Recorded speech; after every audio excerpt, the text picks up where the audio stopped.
si Christopher Fernandez, Tupet Fernandez ng Just Bus Capeps. 38 years old, isa po akong empleyado at part-time busker. Part-time ba? Busker. Basta busker po ako sa LRT station.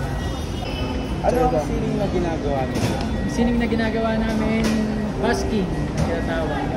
Street performer kami. Ang busking kasi, street performance siya. So gagawin mo yung talent mo. Tapos, yun. In return naman, kung ma-appreciate ka ng mga crowd, bibigyan ka ng mga tip. Pero ang busking, hindi lang siya kanta. Pwede siya mime, puppetry, iba-iba. Kung ano yung skills na gusto mo niya. I-perform. Busking. Paano ka po nagsimula sa pagkita? Pagkanta? Sa paggawa po ng mga kanta? Nag-start kami gumawa ng kanta. Way back, 2004 na kasi ako natutong mag-gitara. Tapos, tambay ako nun eh. Tapos alam niyo naman, pagka after high school, kita-kita pa yung mga ayun. Ang kasama ko sa page, ang pangalan niya, Kit William mo. Yun yung madalas na ka-jamming ko eh. Pero ano lang ako, basic chords lang, gitara. Tapos nung natututo na mag-strum, hanggang ngayon naman, yun lang yung alam ko. Try lang ako mag-compose, parang mga parokya style. So nung time na yun, nilagyan naman ni Kit ng lead. Kataon, nilagyan niya ng lead. Tapos natutuwa siya, nilalagyan niya ng lead. Yun na, start na kami, wala lang, trip lang, gagawa lang ako kanina. Tapos sulat lang ako. Yung pagkahalimbawa minsan ba, trip ko sa mulat. Yung sulat ko lang. Tapos yun yung kasagsagan ng mga pagsulat ko ng mga kasi ang magagawa sa buhay, tambay. Yun yung start. Ano ang nagtulak po sa inyo para gawin ang ginagawa niyo po ngayon? Kung nagano sa akin kasi sa trabaho medyo nagkaroon ako ng problema. Tapos medyo na-stress.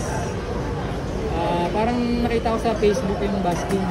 Sa group lang din. So inspire ako, sabi ko, ba't kaya hindi ko subukan?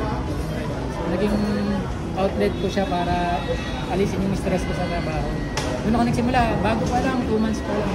September 1, naalala ko dito ako sa LRT. Sa recto ko yun yung ginawa ko ng busking. Yun, okay naman. Meron ka bang mga kinaharap na problema bilang artist? Bilang artist, problema, ang dami. Una, kung passion lang, halimbawa sa busking, pondo. Pagka walang nagulog sa'yo, madalas abonado ka pa. Sa akin, ayun lang naman, kung monetary. Pero kung hindi lang artist, yun, depende kasi kung gusto mo bang makilala ka eh. Kasi ako naman, okay na ako eh. Yun nga, sabi ko sa'yo, diba? Ma-upload ko lang yung mga original namin sa Facebook. Ay, dito sa page namin. Okay na ako doon. Kumbaga, na-share ko. Kasi wala na. Matanda na kami para mahanapan mga label. Yun lang naman siguro. Siguro kung sa hirap, yung travel lang. Kasi busking, kung spot mo, kung saan ka yung bigyan ng spot, malayo, malapit, depende sa'yo. Kaya yan. Makatin mo yung mga trip. Yun lang naman yung struggle. Bakit mo po napiling magpatuloy sa pagkikasa? Yun, kasi passion nga. Yung karamihan eh.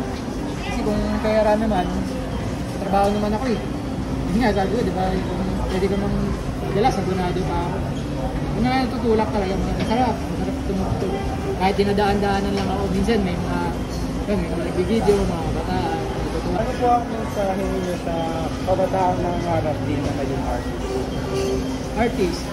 Kung nangangarap maging artist, tuloy nyo lang. Pero halimbawa, busking, yun nga, medyo halimbawa, lalo na kung magsisimula ka, kung gagawin mo siya for a living, medyo hindi ko muna i-advise kasi experience ko kung paano yung kitain siya. Pero kung gustuin mo as passion, tuloy nyo lang.